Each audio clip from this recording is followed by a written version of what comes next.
Hello నమస్తే. Welcome back to my channel ఎంఎంవే Telugu channel. Hello my dear lovely family members and friends, మీరందరూ ఎలా ఉన్నారు? నేను చాలా బాగున్నాను. అలానే ఈరోజు మనం చెప్పుకునే స్టోరీ పేరు విధాత. ఫస్ట్ భాగంలో ఏం చెప్పుకున్నాము?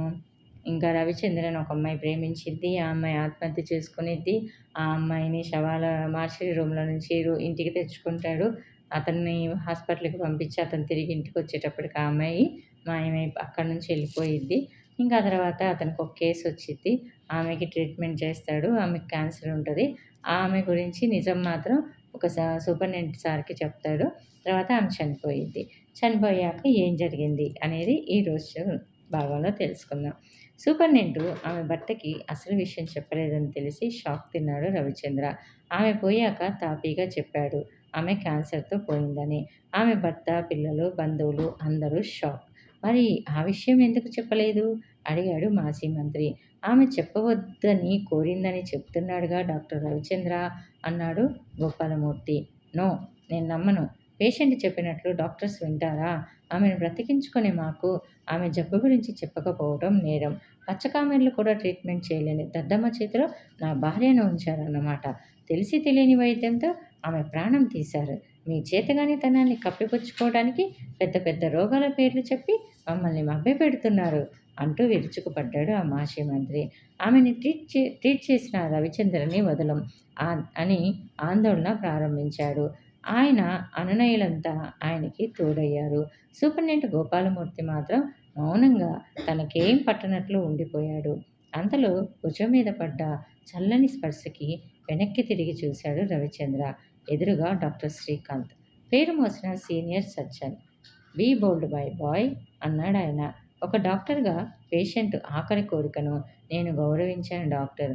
వైద్యం పేరుతో ఆమెను ఎన్నో చోట్లకు తిప్పి చిత్రహింసల పాలు చేస్తారని నాకు తెలుసు. ఎటు బ్రతికే ఆశ లేని ఆ పేషెంట్ని ప్రశాంతంగా ఉండనివ్వటం న్యాయం అనిపించింది. చెప్పండి డాక్టర్, నేను చేసింది తప్పంటారా అడిగాడు రవిచంద్ర ఆవేశంగా.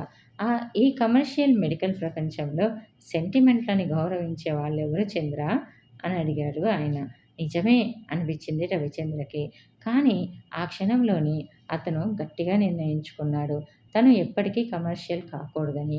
క్యాన్సర్ లాంటి భయంకరమైన వ్యాధుల మీద పోరాటం సాగించి వరలక్ష్మమ్మ లాంటి వాళ్ళ ప్రాణాలు కాపాడాలని, బ్రతికే అవకాశం లేకపోయినా కనీసం సుఖంగా చనిపోయేందుకు పడాలని అనుకున్నాను. డాక్టర్ శ్రీకాంత్ రవిచంద్ర భుజం తట్టి, యు ఆర్ గ్రేట్ డాక్టర్ అన్నాడు. మన వృత్తి కత్తి మీద సాము వంటిది డాక్టర్. సాధారణంగా ఇతర వృత్తుల వాళ్ళు పొరపాటు చేస్తే తిరిగి సరిదిద్దుకునే అవకాశం ఉంటుంది. అదే ఒక డాక్టర్ చేస్తే జనం క్షమించలేదు. వైద్య వృద్ధి పట్ల లక్ష్యం లేని కొందరు డాక్టర్లు నిర్లక్ష్యంగా చేసిన పనుల వల్ల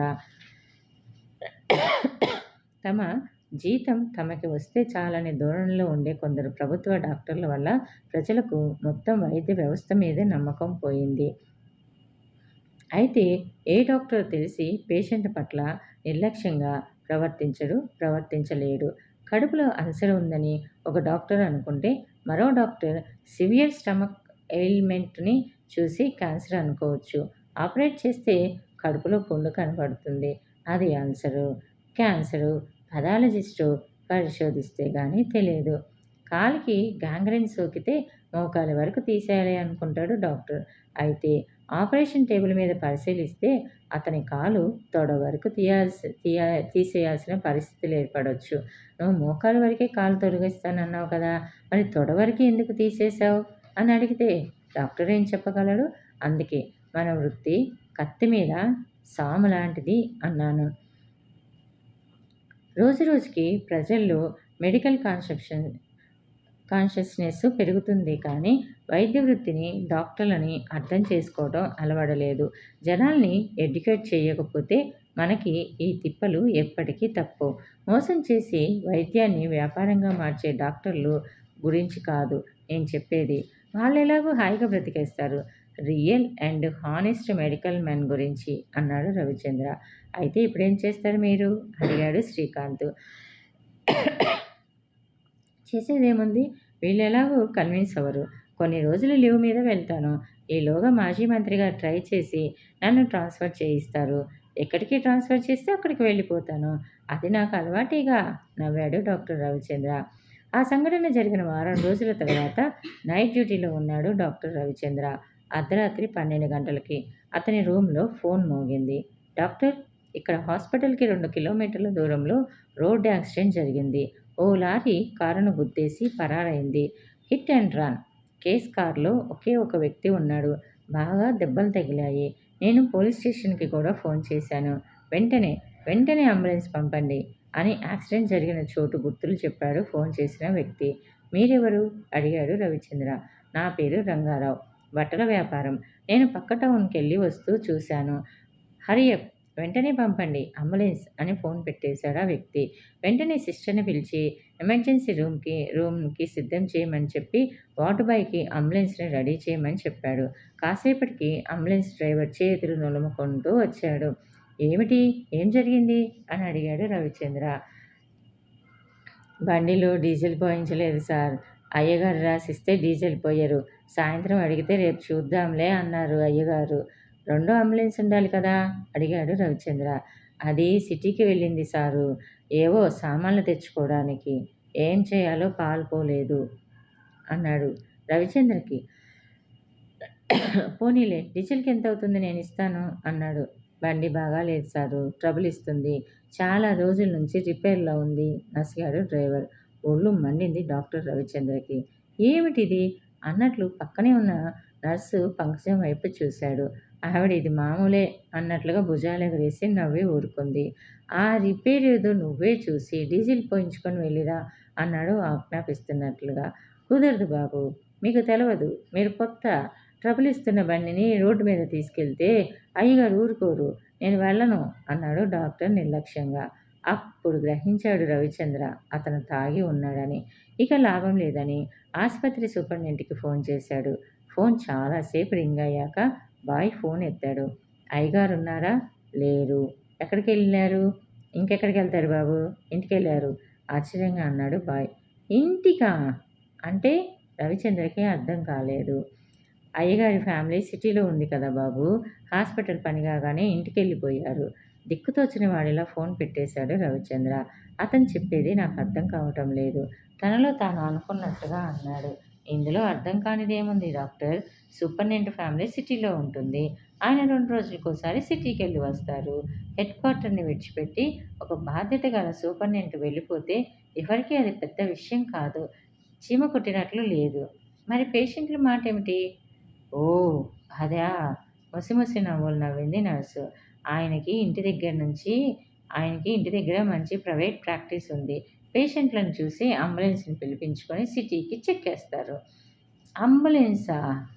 కాక ఆయన ఎప్పుడు సిటీకి వెళ్ళాలన్నా అంబులెన్స్ని కూడా ఏదో రిపేర్ వస్తుంటుంది. లేకపోతే సిటీలో ఏదో పనైనా వస్తుంది. సింపుల్ అంది పంకజం. రవిచంద్రకి తల తిరిగినట్లయింది. ఇక ఆ విషయం ఎక్కువగా ఆలోచించే ఇష్టం లేక యాక్సిడెంట్కి గురైన అభాగ్యుణ్ణి హాస్పిటల్కి ఎలా తీసుకురావాలా అని ఆలోచించసాగాడు. ఇంతలో హాస్పిటల్ ఆవరణలో కలకలం వినిపించింది. యాక్సిడెంట్కి గురైన వ్యక్తిని పోలీసులే తీసుకొచ్చారు. అతని కాలు ఎగిరి ఎగిరి వేలాడుతుంది. రక్తం చాలా పోయింది. కండిషన్ చాలా సీరియస్గా ఉంది.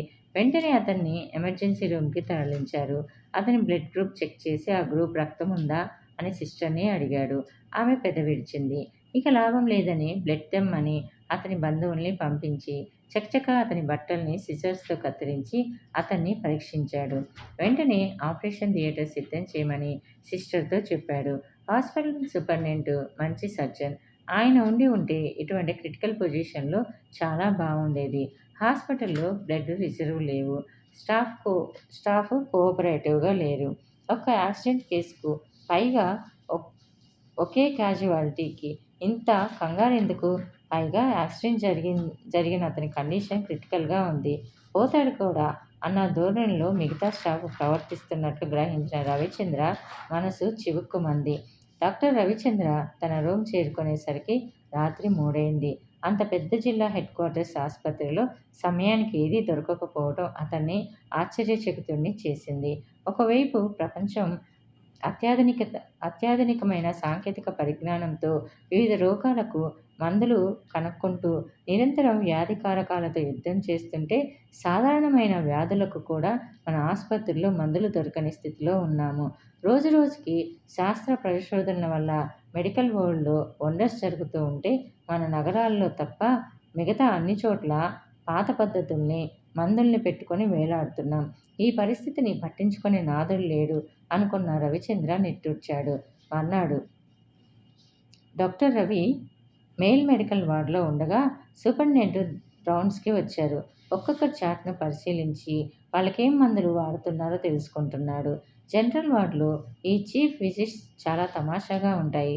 అసిస్టెంట్స్ మీద అధికారం చెలాయించడానికి, స్టాఫ్ ముందు తమ దర్పం ప్రదర్శించడానికి ఈ విజిట్స్‌ని చీఫ్‌లు వాడుకుంటారు. జనరల్ వార్డులో ఉండే పేషెంట్లు కూడా ఈ డ్రామాలో యథాశక్తి తమ పాత్ర పోషిస్తూ ఉంటారు.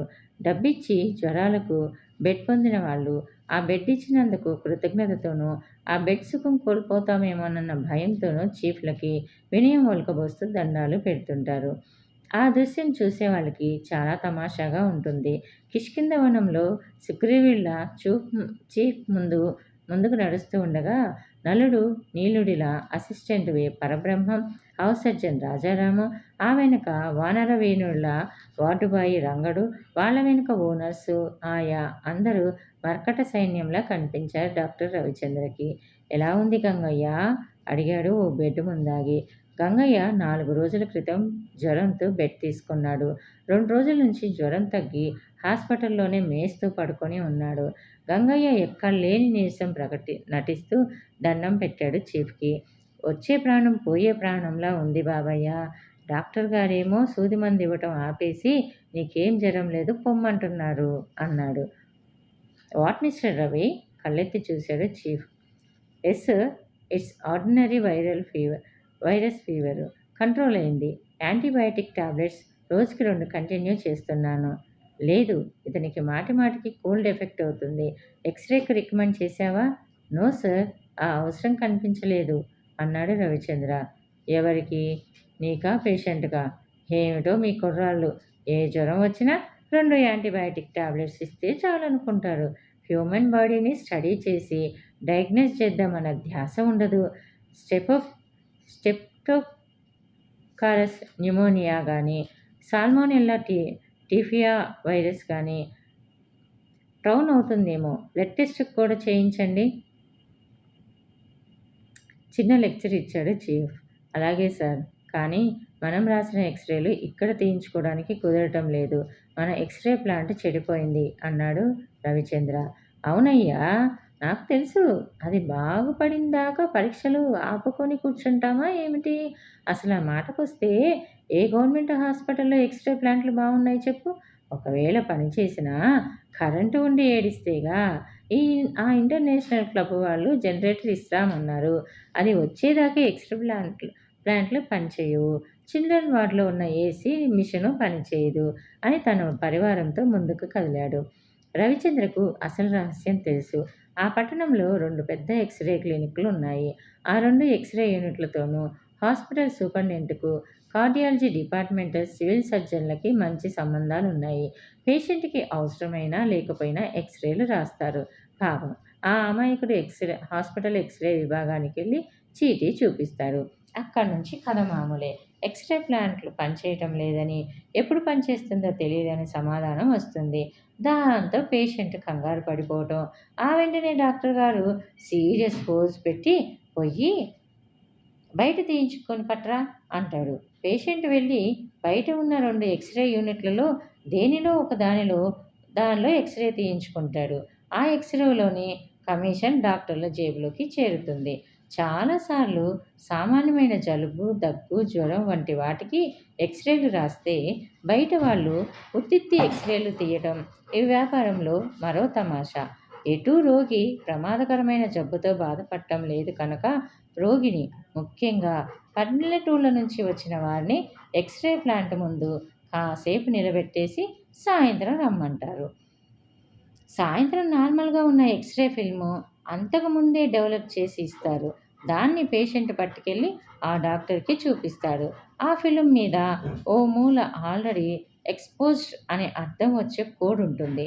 డాక్టర్ దాన్ని చూసి, అమ్మయ్యా, ఎక్స్రే క్లీన్గా ఉందయ్యా, నీకే జబ్బు లేదు, ఈ మందులు వాడు అని 2 బి కాంప్లెక్స్ టాబ్లెట్లు, ఒక టానిక్, 2 ఐరన్ టాబ్లెట్స్ రాసిస్తాడు. తన గుండె బొమ్మలో ఏ జబ్బు లేదని తెలియగానే ఆ అమాయకుడు మహదానంద పడిపోతాడు. వెనుకబడిన జిల్లాల కేంద్రాల్లో సాధారణంగా సాగే తంతు ఇది. అయినా ఇలా జరుగుతుంది అంటే ఏ డాక్టర్ చేస్తే ఒప్పుకోడు. పైగా వైద్య వ్యవస్థ మీద ప్రజలకి నమ్మకం పోయే మాటలు మాట్లాడారని విరుచుకుపడతారు. ఒక్కోసారి ఒకే పేషెంట్ని 2-3 ఎక్స్రేలు తీయించుకోమని చెబుతారు. ఆ అమాయకుడి గుండె భాగాన్ని ఉత్తి పుణ్యానికి 2-3 సార్లు ఎక్స్రే కిరణాలకు ఎక్స్పోజ్ చేస్తారు. ఎక్స్రే కిరణాలు శరీరంలోని సున్నిత భాగాలను డ్యామేజ్ చేసే ప్రమాదం ఉంది. అయితే స్కానింగ్లో ఈ ప్రమాదం లేదు.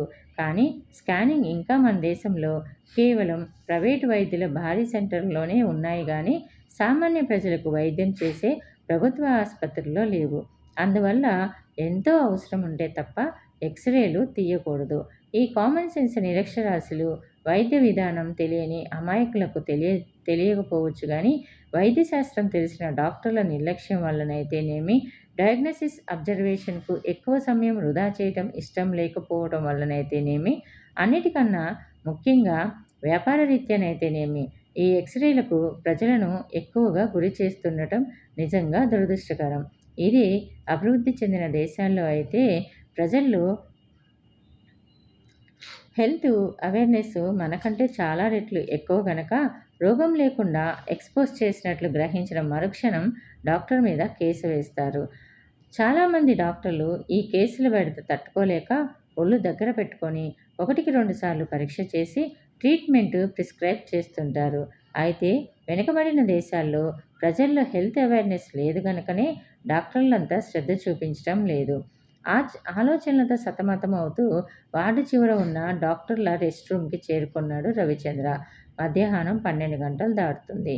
వార్డులో పేషెంట్లకు ట్రాలీతో భోజనాలు సరఫరా చేస్తున్నారు నర్సులు. వాళ్ళు సరిగ్గా సర్వ్ చేస్తున్నారో లేదో ఓ సిస్టర్ సూపర్వైజ్ చేస్తుంది. డాక్టర్ రవిచంద్రకు ఆకలిగా ఉంది. కాస్త కాఫీ అయినా తాగుదామని థర్మాస్ వైపు చెయ్యి చాచాడు. ఇంతలో తలుపు పెద్దగా చప్పుడైతే చటుక్కున వెనక్కి తిరిగాడు రవిచంద్ర. రూమ్ తలుపులు బార్లా తెరుచుకున్నాయి. 2 చేతులు గుమ్మానికి ఆనించి రుద్రకాళిలా డాక్టర్ని చూస్తుంది ఓ 22 ఏళ్ల యువతి.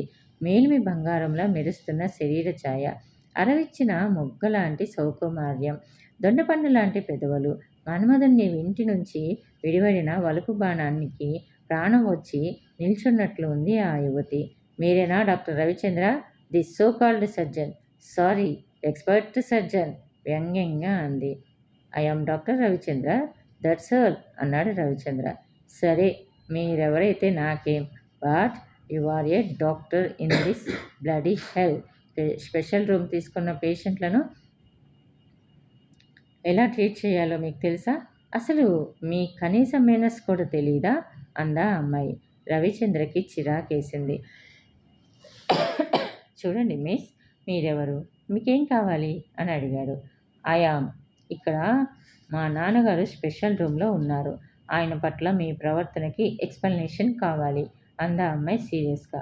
స్పెషల్ రూమ్ నెంబర్ 2లో ఉంటున్నది కేశవేశ్వరరావు అనే భూస్వామి. తాను ధనికున్నని, డబ్బులేని వాళ్ళంతా తనకన్నా తక్కువ వాళ్ళనే దర్పం కనపడుతుంది అతనిలో. స్పెషల్ రూమ్లో చేరిన 2 రోజుల నుంచి హాస్పిటల్ని ఓ చిన్న సైజు రాజ్యంలా తను ఓ రాజులా ప్రవర్తిస్తున్నట్లు రవిచంద్ర విన్నాడు. స్పెషల్ రూమ్లో ఉండే వాళ్ళు ఇలా ప్రవర్తించడం సహజమేనని సరిపెట్టుకున్నాడు. స్పెషల్ రూమ్లో ఉన్న, జనరల్ వార్డులో ఉన్న పేషెంట్ హాస్పిటల్ సహాయం కోరి వచ్చాడు కనుక జాగ్రత్తగా చూడమని సిస్టర్స్కి, నర్సులకి చెప్పాడు కూడా. ఇంతలో ఈ ఉపద్రవం ఏమిటి? ఎవరన్నా ఆయన్ని అవమానించారా? మీ నాన్నగారు నా పేషెంట్. ఏం జరిగింది? ఇలా కూర్చొని వివరంగా చెప్పండి అన్నాడు రవిచంద్ర మృదువుగా. అవసరం లేదు, విసురుగా అందామె. పొద్దున్నుంచి ఒక్క సిస్టర్ కానీ, నర్సు కానీ ఆయన్ని అటెండ్ చేయడం లేదు. నేను వెళ్ళి చెప్పినా వాళ్ళు అదో రకంగా మాట్లాడుతున్నారు. ఆయనకి రేపే ఆపరేషన్ జరగబోయే వ్యక్తితో అలాగైనా ప్రవర్తించేది. ఇప్పుడు అర్థమైంది అందరూ ఈ గవర్నమెంట్ హాస్పిటల్ని ఎందుకు తిడతారో. అంటూ గట్టిగా అరవసాగింది ఆమె. స్టాప్ ఇట్ అరిచినట్లుగా అన్నాడు రవిచంద్ర. ఎంతసేపు మీ ధోరణి మీదే కానీ అవతల వ్యక్తికి మాట్లాడడానికి అవకాశం ఇవ్వరే. అసలేం జరిగిందో చెప్పకుండా ఆ స్టాఫ్ అలా ఎందుకు ప్రవర్తిస్తున్నారో తెలుసుకునే అవకాశం ఇవ్వకుండా మీరరిస్తే ఏం లాభం? తప్పు ఎక్కడ జరిగిందో నేను ఇప్పుడే కనుక్కుంటాను. మీరు మీ గదికి వెళ్ళండి ప్లీజ్ అన్నాడు Ravichandra. Okay, better do it and do it fast. లేకపోతే ఈ విషయం మీ సూపరింటెండెంట్కే కాదు, అవసరమైతే హెల్త్ మినిస్టర్ దృష్టికి తీసుకువెళ్లాల్సి వస్తుంది అనేసి విసవిసా నడుచుకుంటూ వెళ్ళిపోయింది ఆ అమ్మాయి. తేజేశ్వరరావు హెర్నియోరఫీ ఆపరేషన్ కోసం హాస్పిటల్లో అడ్మిట్ అయ్యాడు. హెర్నియా రావడం మగవాళ్ళలో చాలా సహజం. బీజ అండాలకు వెళ్ళే రేతస్ బీజం నరం ఒక ప్రత్యేక పరిస్థితిలో పొత్తి కడుపు ఒత్తిడికి లోనైనప్పుడు ఉదరం అడుగు భాగపు కండరపు పొర ముందుకు తోయబడ్డం వల్ల గజ్జల్లో వాపు ఏర్పడుతుంది. 40 ఏళ్లు దాటిన తేజేశ్వరరావు ఉత్సాహం ఎక్కువయ్యి వెయిట్ లిఫ్టింగ్ చేయడం వల్ల హెర్నియా వచ్చిందని చెప్పుకున్నాడు. అయితే భార్య ఏనాడో గతించగా రాజకీయాల్లో తిరుగుతూ అన్ని దుర్వ్యసనాలకి బానిస అయ్యాడని గ్రహించడానికి రవిచంద్రకి ఎక్కువ సమయం పట్టలేదు. ఆయన గదిలోని విస్కీ సీసాలు, సిస్టర్ల వైపు చూసే వెకిలి చూపులు రవిచంద్ర దృష్టిని దాటిపోలేదు. చూడండి తేజేశ్వరరావు గారు, ఇది హాస్పిటల్, కాక్టైల్ బార్ కాదు. మీరు విస్కీకి దూరంగా ఉండండి. మీ లివర్కు కాస్త శ్రమ తగ్గిస్తే మంచిది. మేమిచ్చే మందుల్ని డైజెస్ట్ చేసుకోవడానికి చాలా శక్తి కావాలి మీ లివర్కి. పైగా ఈ విస్కీ భారం ఎందుకు అన్నాడు రవిచంద్ర కాస్త కటువుగా. నిర్లక్ష్యంగా నవ్వాడు తేజేశ్వరరావు. అబ్బే, మందు మనకు కాదండి, మనల్ని చూడడానికి వచ్చే అతిథులకి అన్నాడు. రవిచంద్రకి వెంటనే అర్థమైపోయింది అతను ఎవరిని లెక్క చేయడని, ధనవంతుడనే అహంకారం అణువణువున ఉందని. 6 అడుగులు ఎత్తు ఉండే తేజేశ్వరరావు పచ్చిక మేస్తున్న ఆవు మీదకి పొంచి దూకి పులిలా ఉంటాడు. తన సుప్రీంసీని కాపాడుకోవటం కోసం ఎటువంటి ఘోరాలనైనా అవలీలగా చేయగలడని అతన్ని చూస్తేనే తెలిసిపోతుంది. తేజేశ్వరరావు గారి గురించి ఆలోచిస్తుంటే డ్యూటీలో ఉన్న నర్సు పుష్పని పిలిచాడు. ఆమె వెంటనే ఆక్సిలరీ నర్సు రేవతి కూడా వచ్చింది. నిన్న నైట్ డ్యూటీలో ఎవరున్నారు అడిగాడు. సిస్టర్ శిరోమణితో పాటు నర్సులు సుందరి, రోజా ఉన్నారు. ఎందుకు డాక్టర్ అడిగింది పుష్ప. ఏం లేదు, స్పెషల్ రూమ్ నెంబర్ 2 పేషెంట్తో ఏమైనా గొడవ జరిగిందా అడిగాడు రవిచంద్ర. ఆ మాట వినగానే వాళ్ళ ముఖాలు వివర్ణమయ్యాయి. సారీ డాక్టర్, అతని గదిలోకి మేమెవరం వెళ్ళకూడదని నిర్ణయించుకున్నాం అంది రేవతి. ఏం గొడవ జరిగింది? సారీ సార్, ఆ విషయం రేవతిని అడగండి అనేసి పుష్ప వెళ్ళిపోయింది. ఏం జరిగింది రేవతి? అబే, నాకేం తెలియదు. మరేమో రోజా, పోనీ రోజా వచ్చాక రోజాని అడగండి అంటున్న రేవతి ముఖం ఎర్రబారింది. ఇంతలో సిస్టర్ రమణి అక్కడికి వచ్చి రేవతితో నువ్వెళ్ళు వార్డులోకి అని ఆమెను పంపించేసింది. పాపం చిన్నపిల్లలు, వాళ్ళు ఆ విషయం చెప్పడానికి కూడా సిగ్గుపడుతున్నారు. రాత్రి ఆయన గదిలోకి వెళ్ళిన రోజాకి ఏవో సైగలు చేసి వెకిలిగా ప్రవర్తించాడట. ఆ విషయం పట్టించుకోకుండా ఎనీ ప్రాబ్లం అని అడిగిందంట రోజా. అవును, చాలా ప్రాబ్లంగా ఉంది. ఒకసారి నీ చెయ్యి ఇవ్వు అంటూ రోజా చెయ్యి పట్టుకులాగి, చిచి ఏళ్ళొచ్చాయి, సిగ్గుండక్కర్లా, డొబ్బండగానే సరా, పాపం ఆ పిచ్చిపిల్ల ఏడుస్తూ కూర్చుంది అంది సిస్టర్ రమణి. తర్వాత ఏం జరిగింది అనేది తెలుసుకోవాలి అని అనుకుంటున్నారా?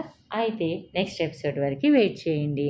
అలానే మీ ఫ్రెండ్స్ అండ్ ఫ్యామిలీ మెంబర్స్కిలో కూడా ఎవరికైనా స్టోరీస్ వినే అలవాటు ఉంటే ఈ స్టోరీని వాళ్ళకి రికమెండ్ చేయండి. ఇది ఒక రకంగా మనకెందుకులే అనుకుంటాం, కానీ వైద్యం గురించి, హాస్పిటల్స్లో జరిగే వాటి గురించి ఈ రచయిత చాలా బాగా రాశారు. ఓకేనా? ఈ కథ వింటున్నందుకు మీ అందరికీ చాలా థ్యాంక్స్ అండి. అలానే నా ఛానల్ని ఇంకా మీరు సబ్స్క్రైబ్ చేసుకోకుండా ఉన్నట్లయితే ఇప్పుడే సబ్స్క్రైబ్ చేసుకోండి. సబ్స్క్రైబ్ బటన్ రెడ్ కలర్లో ఉంటుంది, దాన్ని క్లిక్ చేస్తే బెల్ ఐకాన్ వస్తుంది. దాన్ని క్లిక్ చేసి ఆల్ అనే ఆప్షన్ని ఎంచుకుంటే ముందు నేను చెప్పే మరిన్ని ఇంట్రెస్ట్కరమైన సిరీస్ అప్డేట్స్ అన్నీ మీకు నోటిఫికేషన్ రూపంలోకి వచ్చేస్తాయి. ఓకేనా? Thanks for the watching. Bye bye, take care, see you soon again.